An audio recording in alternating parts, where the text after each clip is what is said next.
Joining us for the interview segment this week, we've got Cory Johnston from the Brainstorm Podcast. Welcome to the show. People that have listened to the show for a while know that we play your guys' bumper quite often. So this is the Cory that does the commercial for that you guys have heard so many goddamn times.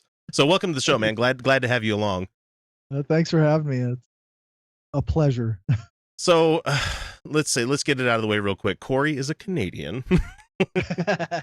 Yeah, that's right. But man, his show is a lot of fucking fun. Plug away whatever you want to talk about. But when we were going to bring up a couple of questions, of course. But I mean, seriously, how fun is it for you guys right now as Canadians to watch us just kind of like everything falling apart? I mean, it's got to be terrifying, but at the same time, you're like, fuck, I'm glad I'm Canadian.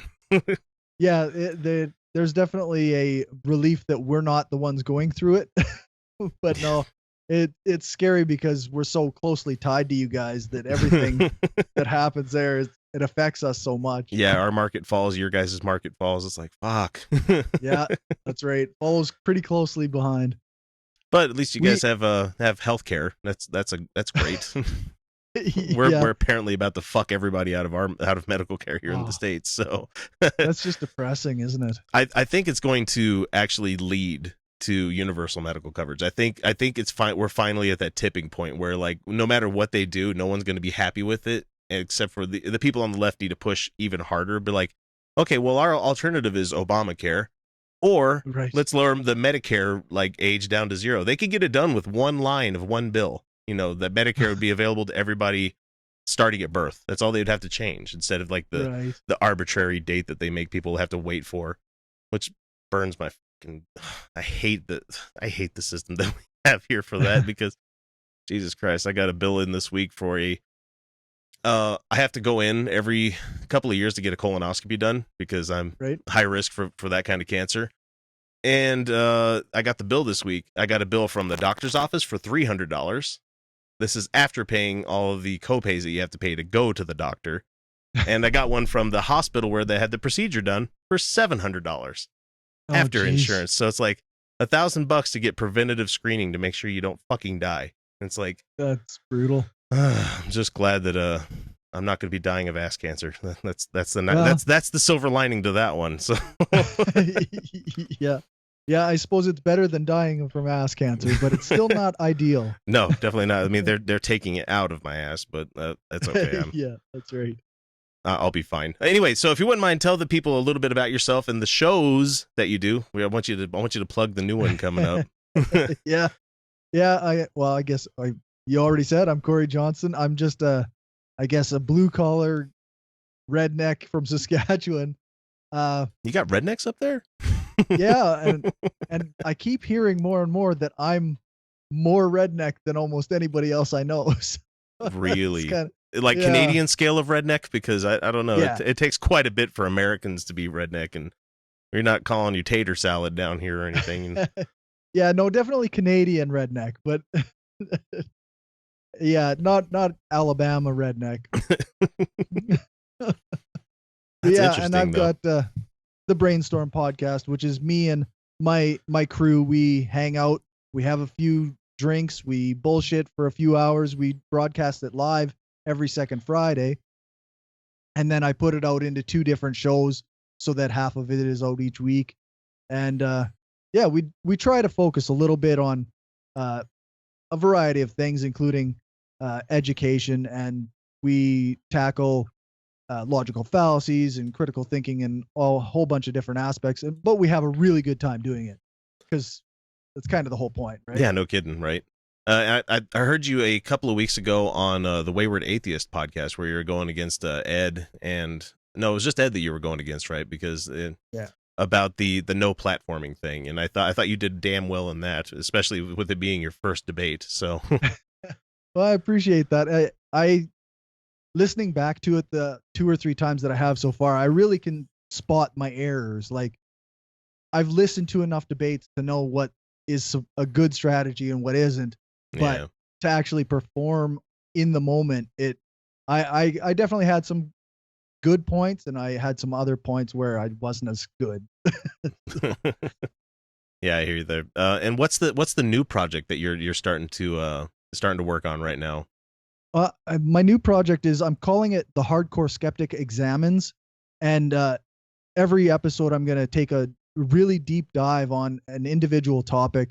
I'm going to combine a bunch of interviews and a bunch of research, and I'm going to put it all together and try and produce almost a documentary style podcast. Like, I'm expecting them to be approximately 3 hours long. Holy shit, dude! these really big projects, but I hope it's really good quality and that it appeals to people. My first one is going to be on social justice. Yay!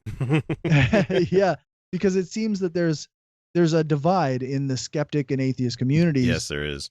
So, and I think it needs to be addressed. I think there's a misunderstanding in many ways of what social justice is, even by people who advocate for it, perhaps. Yeah, I agree there. There are quite a bit people that are a bit rabid about it, and it's like, wait, calm down. Yeah, that's right. And I've even heard criticisms of social justice that are rooted in things that I've never heard of, like or had never heard of before, like critical race theory.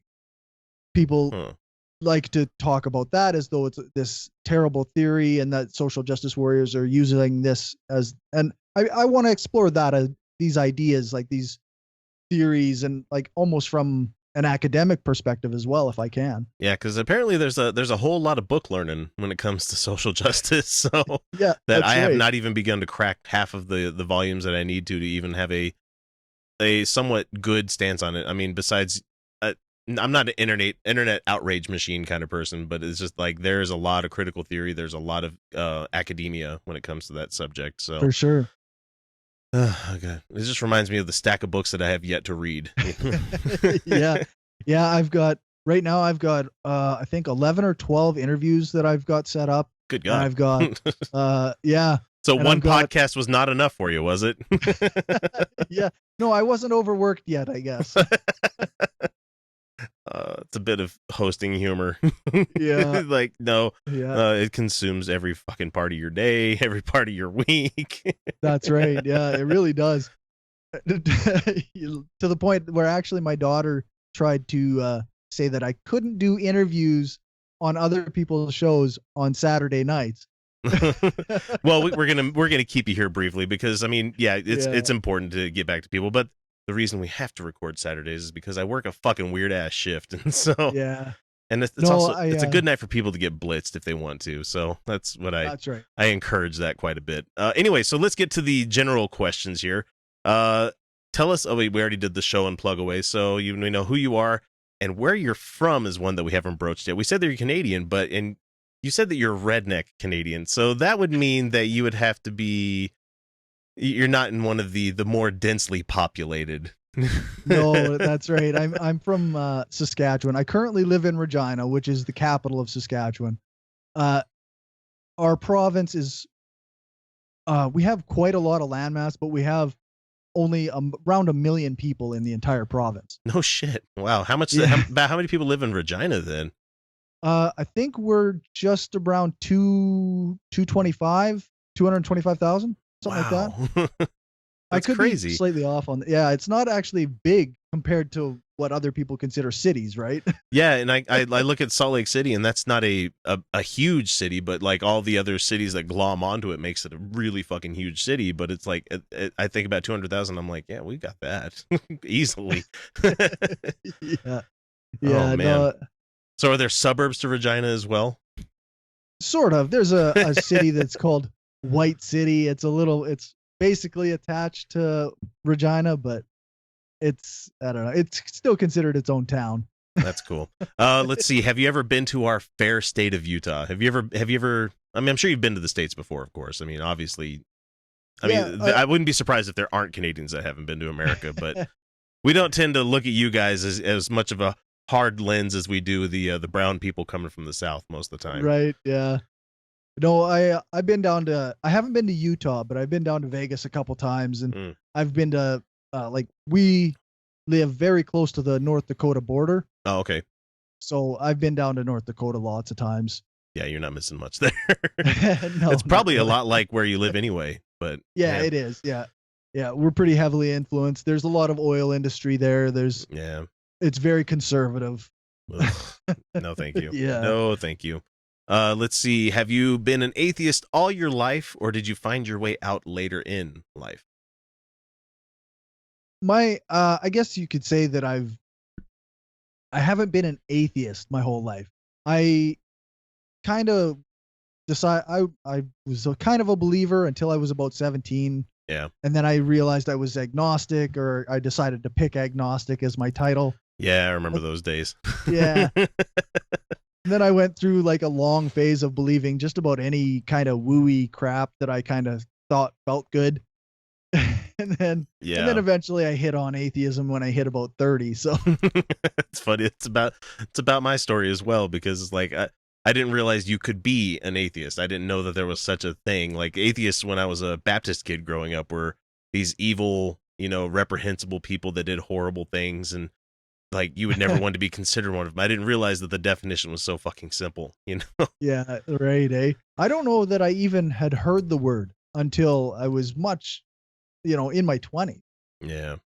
It was always used as a pejorative or a slur against people that, weren't there at church every weekend kind of thing. Because I went to hardcore Baptist fucking church. And right. No, I'm so glad I don't have to deal with that shit anymore. It was kind of nice moving to Utah. We got to avoid that kind of shit, because the Southern Baptist Convention doesn't exactly plant their flag here that hard. Right.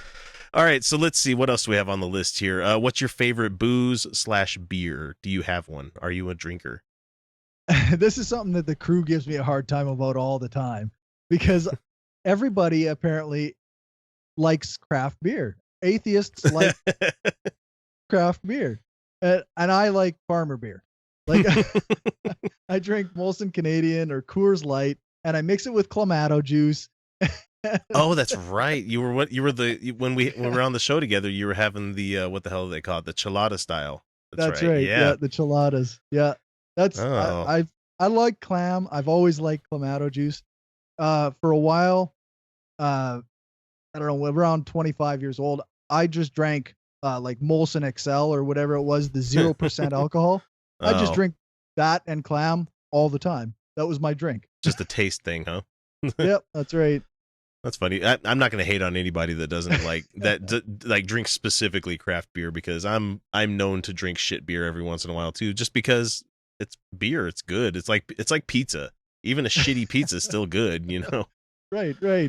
Yeah, right. I'm a farmer, so. All right. So for you, what would be the most? This is one I like to ask a lot of people. Is like, what is the most annoying thing for you that people of faith can possibly do in your presence? Just because it's just like, it's like, God, that's actually fuck. Stop doing that. I don't hear too much actually.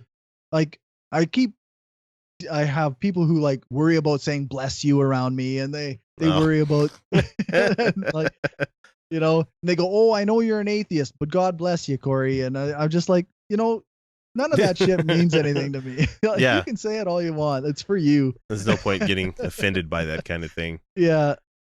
I didn't think of that. I didn't think of that asking somebody that's Canadian, because you guys probably don't have I mean, we do have a lot of FLDS people up there in like British Columbia and stuff, and we've got a lot of weird sects of Mormonism that have disappeared up into Canada. And so I guess you guys don't have as hardcore of a religious like bent that we as Americans do. Yeah, not typically. Like, it's almost like the fact that we don't have a specific separation of religion and state has stopped people from pushing so hard against it, Man, maybe that's what we need to do. Nope, because that means Christianity would completely fucking take over. I'm assuming so. Yeah, it's already too late. Not like it hasn't already, right? Yeah, so, that's right. All right, since I did bring up the Mormon specter, do you have an opinion about the LDS Church or the Mormons in general? Until fairly recently, I didn't know much about them. It was one of those things that, oh, sure, they exist, but it's not in my spectrum of. Look, a white whale. Yeah, that's right. Like, yeah, but it sounds more and more like it's just a complete con that somehow people are falling for, and I just don't get it. Well, I can send 2 very fine young gentlemen to your address. They'll love to come and talk with you about it. Yeah. Oh, that would be interesting. I won't do such a thing, but they'll give you a free book. we do have some of those, like the Mormons who walk around and knock on doors and try to hand you pamphlets and talk to you for proselytizing. Yeah. Oh, it's so much fun. Ed was a devout Mormon. Yes, yeah, and so he did serve his mission, and I think he went to California, if I remember his story right. And I'm like, wow, so you got to serve a mission in an English speaking country. How about that? It's like, right, eh? Like, oh, luck of the draw. You're in Canada, and like all of a sudden you get to serve a mission in California. I'm like, oh, well, okay. Yeah, nothing wrong with that. But he's a Newfie, so that's not quite Canada. Yeah, right. For those wondering, you might want to go look at a map and find out where Newfoundland is. Yeah. It still technically counts as Canada, but they got that weird Viking time zone where they get like an extra 30 minutes on their clock. It's like, that's right. The fuck? Yeah, like it's 9:30 here. It would be midnight there. It's so weird. Yeah. I can't handle that kind of thing. So let's see. That's about all that I got for questions for you. Let's go ahead and give you a chance to do another plug, and we'll get you out of here back to your family. So once again, Cory Johnston from the Brainstorm Podcast. We're on iTunes, Stitcher, Spreaker. Like I say, Spreaker is where we do our live show every 2 weeks. Yeah. And what else? Actually, me and Destin from the Brainstorm Podcast, we're starting a new show as well. It's going to be called Positively Skeptical. Which is, the intent is, instead of just making fun of stupid shit, we're going to learn. What are you trying to say there, Cory? Yeah, we're going to try and learn about it, and we're going to try and produce a show that educates people as much as it can in a less making fun of them way than my usual show. Yeah, as atheist podcasters know, that's one of the ways that there's a light path and a dark path, and most of us take the dark path because it's funner. And it that's right. Gives you that little bit of a release valve, like, oh fuck, these religious people. It's just well, and sometimes it's just really hard not to, right? Like it's just like I can't take some people seriously. It's just like, exactly. Really? You believe that? Man. Yeah. Look at this. That's asshole. right. Anyway, Cory, it's been a blast having you on. I'd love to have you on again in the future, have you sit on an entire show, but I know that's a time sink. It's just like everybody else that does 2-episode shows. And so yeah, that's right. Yeah. But anyway, I appreciate having me on anyway. And oh, no problem. I hope the rest of the show goes well. Yep, we will find out shortly. For all those listening, we'll be right back.